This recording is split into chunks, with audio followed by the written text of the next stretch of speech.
Friend, मैं हूं शेखर गुप्ता, आपका स्टॉक फाइनेंसर कोच। आज हम एक न्यू टॉपिक के बारे में बात करेंगे। वो क्या है? PPF, public provident fund.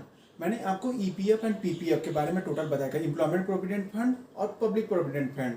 पिछले वीडियो में एक्सप्लेन किया था। ईपीएफ आप यहाँ होता है कि सैलरी पर्सन के लिए। जो पीपीएफ होता है, पब्लिक प्रोविडेंट फंड, इसमें कोई पर्सन भी इन्वेस्ट कर सकता है।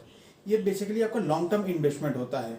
ये आपका टैक्स फ्री या रिस्क फ्री इन्वेस्टमेंट होता है। चलिए इससे कुछ बेनिफिट्स और लिमिटेशन जानते हैं। मेजर बेनिफिट्स से क्या है?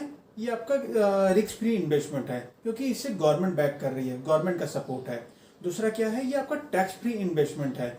मीन्स आप जो इंटरेस्ट इस पे आता है मैच्योरिटी के बाद, मतलब 15 साल के लिए आपने किया हो या 20 साल के लिए किया हो, तो उस पर आपको कितने हैं टैक्स रिबेट मिल जाती है।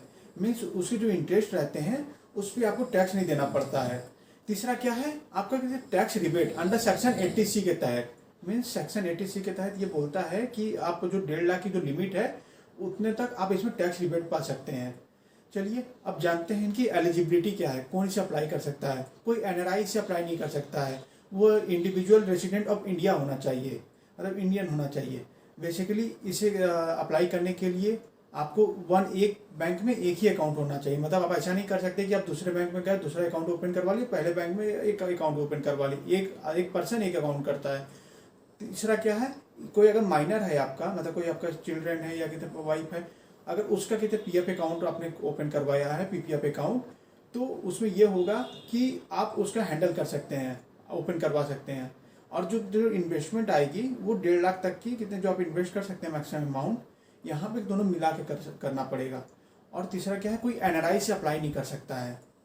और बेसिकली अगर आप इसको अप्लाई करना है आपको, तो इसमें कहते पोस्ट ऑफिस के थ्रू कर सकते हैं या कहते प्राइवेट आपके बैंक के थ्रू कर सकते हैं, या PSU bank, public sector bank ऐसे हो गया, एसबीआई हो गया, पीएनबी हो गया, इलाहाबाद बैंक हो गया, या पब्लिक प्राइवेट बैंक हो गया, आईसीआईसीआई बैंक हो गया, एचडीएफसी बैंक, इसके थ्रू आप जाकर यहाँ पे अप्लाई कर सकते हैं। चलिए देखते हैं हाउ टू डिपॉजिट, किस तरीके डिपॉजिट कर सकते हैं।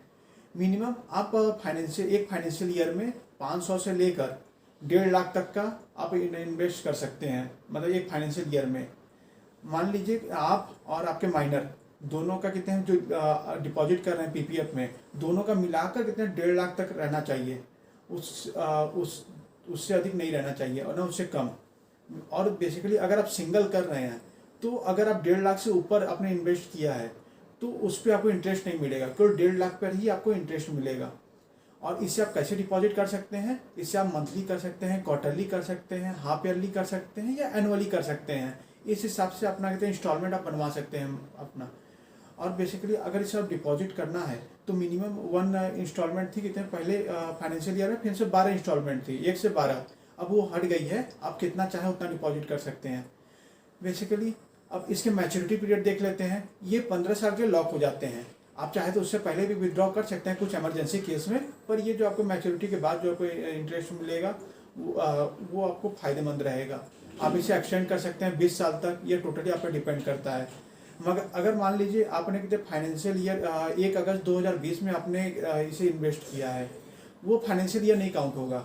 उससे 1 अप्रैल 2020 से लेकर आपका 31 मार्च 2036, मतलब वो नेक्स्ट 15 साल आपके काउंट होंगे। उसके हिसाब से आपका मैच्योरिटी पीरियड डिसाइड होगा और उसमें आपको कितने टोटली आपकी फैसिलिटी मिलेगी।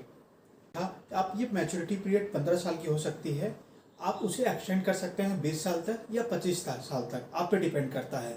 और हमने इसे डिपॉजिट कर सकते हैं आपके कैश के थ्रू, चेक के थ्रू, टीडी के थ्रू या ऑनलाइन ट्रांसफ़र भी कर सकते हैं। चलिए अब देखते हैं इंटरेस्ट कितने चार्ज होते हैं। बेसिकली अभी जो इंटरेस्ट चार्ज हो रहे हैं आपको मिल रहे हैं 8% के मिल रहे हैं। ये डिसाइड करती है गवर्नमेंट। बेसिकली ये क्वार्टरली डिसाइड होता है गवर्नमेंट के द्वारा।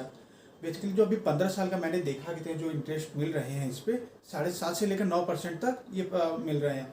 बेसिकली ये मार्केट पे भी डिपेंड करता है कि मार्केट का रेट क्या चल रहा है, मार्केट गिरेगा कि ऊपर होगा, उस पर भी डिपेंड करता है। ये रहते हैं जो आपके ये रिटर्न अच्छे प्रोवाइड करते हैं फिक्स डिपॉजिट के थ्रू। मतलब उसमें मान लीजिए आपका 7 का मिल रहा है तो या 7.5 का मिल रहा है तो इस पर 8 का मिलेगा। मतलब रिटर्न इसमें अच्छे रहेंगे आपके। ये आपका tax free and risk free रहता है बेसिकली। और ये आपका कंपाउंडेड मंथली रहता है। कंपाउंडेड मंथली का मतलब क्या है? मान लीजिए आप इस मंथ के कितने कुछ 1 से 5 तारीख को कुछ पैसे अमाउंट किए तो उस मंथ में वो कंपाउंड हो जाएगा। मीन्स अगले मंथ में वो पैसे कंपाउंडेड के काम में आएंगे। आपको ये 5 तारीख से लेकर मंथ के लास्ट तारीख तक आपके टोटल अमाउंट ये कंपाउंडेड होते रहेंगे। मतलब इसके बीच में आपने कोई पैसा डिपॉजिट किया 5 से 30 के बीच में, तो वो नेक्स्ट मंथ में उसका कंपाउंड होगा। पर अगर आपने 1 से 5 के बीच में पैसे डिपॉजिट किए अपने, तो वो पूरे मंथ में आपका कंपाउंड होगा, वो इंटरेस्ट आप उसमें पा सकते हैं। बेसिकली इसे एक तरीके से और समझ लेते हैं। मान लीजिए आप किसी फाइनेंशियल ईयर के जनवरी फरवरी मंथ में आपने पैसे अपने डाले हैं, तो उसमें आपके पैसे कितने हैं वो कंपाउंड नहीं होंगे उस ईयर में, क्योंकि आपको जनवरी फरवरी का इंटरेस्ट मिलेगा। पर आपने 1 अप्रैल से लेकर 5 अप्रैल के बीच में आपने पैसे इन्वेस्ट किए हैं, तो वो टोटली पूरी फाइनेंशियल ईयर, उस फाइनेंशियल ईयर के टोटल ईयर में वो टोटली आपको उस पर इंटरेस्ट मिलता रहेगा कंपाउंड होते हुए। अब चलिए जान लेते हैं इसे कहते हैं हाउ टू ओपन, किस तरीके से आप इसे अपना पीपीएफ अकाउंट ओपन कर सकते हैं। पहला मेथड क्या है, फिजिकल विजिट। आप किसी भी ऑथराइज्ड बैंक या कहते हैं पोस्ट ऑफिस पे जाकर अपना कहते हैं अकाउंट ओपन करवा सकते हैं। बेसिकली आपको कुछ डॉक्यूमेंट सबमिट करने पड़ेंगे। पहले आपको फॉर्म ए भरना पड़ेगा। वो क्या है, आपकी इसमें कहते हैं पीपीएफ ओपन करने का एक एप्लीकेशन फॉर्म है, या फिर अपना फोटोग्राफ, आपको 2 फोटोग्राफ चाहिए, एक एड्रेस प्रूफ चाहिए, एक पैन कार्ड चाहिए और एक आधार कार्ड चाहिए। इतने डिटेल में आपको ओपन हो जाएगा। दूसरा तरीका क्या है, आप इसे ऑनलाइन भी ओपन कर सकते हैं। मान लीजिए आपका किसी बैंक में कितने सेविंग अकाउंट है, तो उसमें आप अपने ऑनलाइन बैंकिंग लेकर रखिए। तो आप उस जैसे एचडीएफसी बैंक आप जा सकते हैं उसके पोर्टल पे जाने के बाद वहाँ पे कितने लेफ्ट साइड में आपका जो ऑप्शन रहेगा पीपीएफ अकाउंट का, वहाँ पे जाकर क्लिक करके आप उसमें अकाउंट ओपन करवा सकते हैं अपना पीपीएफ का। तो ये मेथड है।